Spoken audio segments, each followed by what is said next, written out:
Assalamualaikum warahmatullahi wabarakatuh. Shalom, salam sejahtera.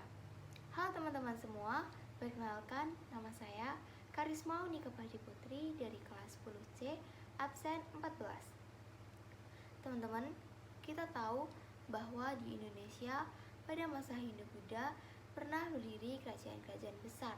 Salah satunya adalah kerajaan Mataram kuno yang berdiri di Jawa Tengah. Namun, apakah di Jawa Timur juga pernah berdiri kerajaan-kerajaan besar? Tentu. Di antaranya adalah Kerajaan Kediri, Kerajaan Singasari, dan Kerajaan Majapahit. Namun, sebelum lahirnya kerajaan-kerajaan di Jawa Timur tersebut, telah muncul terlebih dahulu, yaitu Kerajaan Kahuripan. Kerajaan ini didirikan oleh raja yang bernama Airlangga. Untuk penjelasan lebih lanjutnya, simak terus video ini ya. Baik, saya akan membahas Kerajaan Kahuripan, yaitu latar belakang berdirinya kerajaan, masa kejayaan, fase kemunduran, peninggalan-peninggalan, dan daftar pustaka. Dimulai dari latar belakang berdirinya kerajaan. Jadi teman-teman, Kerajaan Kahuripan itu sebenarnya merupakan penerus dari Kerajaan Medang atau Mataram kuno di Jawa Timur. Awal mula berdirinya kerajaan ini berhubungan dengan runtuhnya Kerajaan Medang akibat serangan Aji Wurawari pada tahun 1006 Masehi. Yang membuat peristiwa ini sangat penting adalah serangan itu terjadi saat berlangsungnya pernikahan Airlangga dengan Putri Dharmawangsa Teguh. Jadi bisa dibayangkan ya, saat istana itu sedang mengadakan acara besar, tiba-tiba datang serangan yang menghancurkan kerajaan. Akibat dari serangan tersebut, Dharmawangsa Teguh itu tewas bersama dengan para bangsawan kerajaan lainnya. Nah, di tengah kekacauan itu, Airlangga berhasil menyelamatkan diri bersama abdinya yang setia, yaitu Narotama. Setelah itu, Airlangga hidup dalam pelarian dan bertapa di hutan lereng gunung bersama para petapa. Beberapa tahun kemudian, Airlangga mendapat dukungan dari rakyat, Brahmana, dan para petapa untuk membangun kembali kerajaan yang telah hancur. Setelah itu, pada tahun 1019 Masehi, Airlangga mulai naik tahta dan membangun pemerintahan baru. Dari sinilah kemudian berkembang kerajaan yang dikenal sebagai Kerajaan Kahuripan. Jadi bisa dikatakan bahwa Kerajaan Kahuripan berdiri dari perjuangan Airlangga setelah runtuhnya Kerajaan Medang. Selanjutnya saya akan menjelaskan tentang masa kejayaan Kerajaan Kahuripan. Kerajaan Kahuripan mencapai masa kejayaan pada masa pemerintahan Raja Airlangga. Dalam bidang politik dan militer, Airlangga berhasil mempersatukan kembali wilayah-wilayah bekas Kerajaan Medang yang sebelumnya melepaskan diri.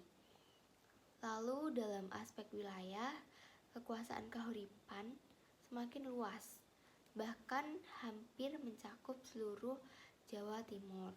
Pengaruhnya juga sampai ke Jawa Tengah dan Bali. Nah, Kahuripan pada masa Airlangga adalah kerajaan yang cukup besar dan berpengaruh. Dalam aspek ekonomi, perdagangan berkembang pesat, terutama lewat pelabuhan Ujung Galuh. Pelabuhan ini punya posisi yang strategis, jadi sangat membantu kegiatan perdagangan kerajaan. Selain itu, dalam aspek pembangunan, Airlangga juga membangun berbagai fasilitas untuk rakyat, seperti Sriwijaya Asrama, bendungan, jalan-jalan penghubung, dan pertapaan di Gunung Pusangan. Airlangga ini tidak hanya fokus pada perluasan wilayah aja ya, tetapi juga memperhatikan kesejahteraan dari rakyatnya. Kemudian dalam aspek budaya, pada masa Airlangga berkembang karya sastra terkenal, yaitu Kakawin Arjuna Wiwaha, karya MPU Kanwa. Jadi budaya dan sastra juga berkembang dengan baik. Nah, masa kejayaan Kerajaan Kahuripan bisa dilihat dari kemajuan di bidang politik, wilayah, ekonomi, pembangunan, dan budaya.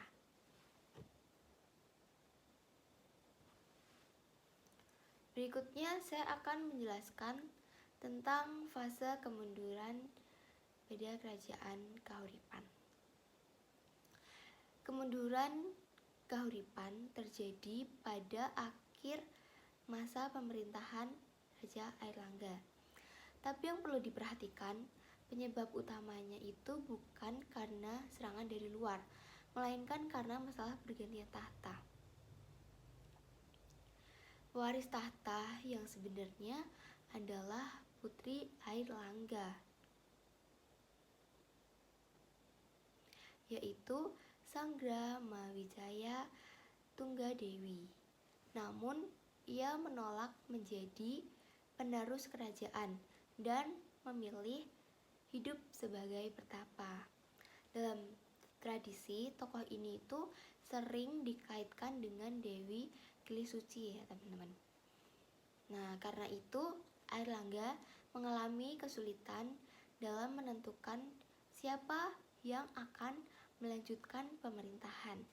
Untuk mencegah perebutan kekuasaan, pada tahun 1042 Masehi, Airlangga akhirnya membagi kerajaan menjadi dua.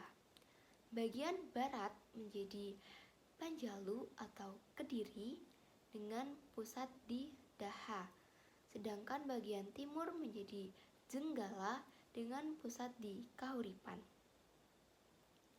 Nah, sejak pembagian itu, Kerajaan Kahuripan tidak lagi berdiri sebagai satu kerajaan utuh. Setelah itu, Airlangga turun tahta dan memilih hidup sebagai pertapa. Jadi, kemunduran Kahuripan lebih disebabkan oleh pembagian kerajaan daripada serangan dari musuh. Selanjutnya, saya akan membahas peninggalan Kerajaan Kahuripan. Peninggalan yang pertama adalah Candi Belahan. Candi ini sering dikaitkan dengan Raja Airlangga, terutama dengan masa akhir kehidupannya. Selain itu, candi ini juga menunjukkan adanya bangunan suci dan pertirtaan pada masa Kerajaan Kahuripan. Peninggalan berikutnya adalah Goa Selo Mangleng. Goa ini dikaitkan dengan Dewi Kilisuci, yaitu Putri Airlangga yang menolak tahta tadi dan memilih menjadi pertapa. Karena itu, goa ini sering dianggap sebagai simbol kehidupan pertapaan.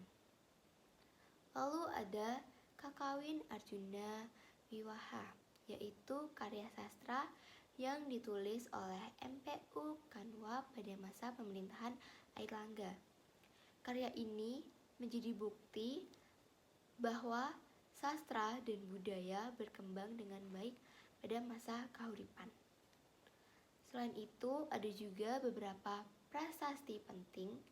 Yang pertama adalah Prasasti Canai.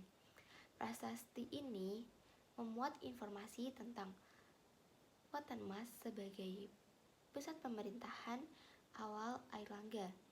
Kemudian ada Prasasti Pusangan yang memuat riwayat hidup Airlangga, silsilah keluarganya, dan peristiwa runtuhnya Kerajaan Medang. Karena itu, prasasti ini menjadi salah satu sumber penting dalam sejarah Kahuripan. Berikutnya adalah prasasti baru yang menjadi salah satu bukti sejarah perkembangan pemerintahan pada masa Airlangga. Lalu juga ada prasasti Kamalakian yang memberikan informasi tentang kebijakan Airlangga dalam bidang perdagangan dan transportasi air. Dari sini kita itu bisa tahu kalau Airlangga sangat memperhatikan jalur ekonomi keluarganya ya teman-teman. Jadi peninggalan kerajaan Kahuripan itu tidak hanya berupa bangunan, tetapi juga prasasti dan karya sastra yang membantu kita memahami sejarah dari kerajaan tersebut. Baik, untuk menyusun materi ini, saya menggunakan dari beberapa sumber tersebut ya teman-teman. Oke. Jadi dari pembahasan tadi, kita bisa memahami kalau kerajaan Kahuripan adalah kerajaan penting di Jawa Timur yang didirikan oleh Raja Airlangga setelah runtuhnya Kerajaan Medang. Pada masa pemerintahannya, Kahuripan berkembang dalam bidang kekuasaan, perdagangan, pembangunan, dan budaya. Namun pada masa akhir pemerintahannya, kerajaan ini dibagi menjadi dua, yaitu Panjalu dan Jenggala, sehingga tidak lagi berdiri sebagai satu kerajaan yang utuh. Demikian presentasi yang dapat saya sampaikan. Mohon maaf apabila masih banyak kekurangan. Terima kasih atas perhatian teman-teman semua. Wassalamualaikum warahmatullahi wabarakatuh.